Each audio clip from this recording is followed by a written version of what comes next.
I have a budget to make sure people are safe, I don't care where it comes from. If the taxpayers want to pay that, or the private vendors who are receiving the benefit of that public safety.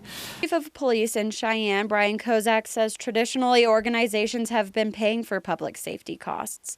Any concerts, the marathon, other events, all of those are being paid for by the organizations planning them. The CFD has been the only organization that has not paid that in the past, and so we're asking that they come up to the same standard that everyone else does. The Cheyenne Police Department is recommending the city continue providing public safety for events downtown during Frontier Days, but anything held on CFD property be covered by CFD.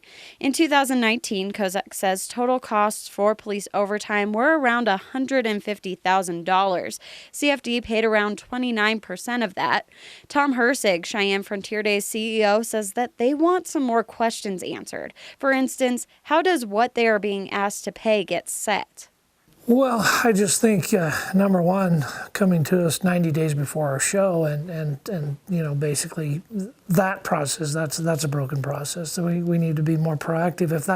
We didn't know that was coming, but now that we do, we need to start talking about that earlier. But again, it's trying to develop some sort of a process or standard like you talk about. What is that standard?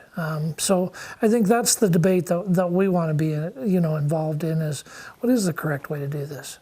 Do you feel like it's fair that Cheyenne Frontier Days pays for public services on their property?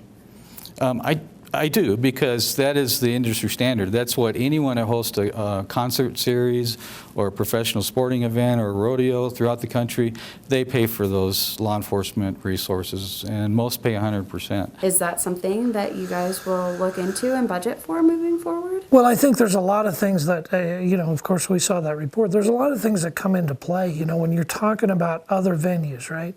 This is the only major venue that I know of that wasn't built with taxpayer dollars. A decision still needs to be made regarding how they will fund increased security, but the Cheyenne Police Department and CFD say they're on the same page about its importance.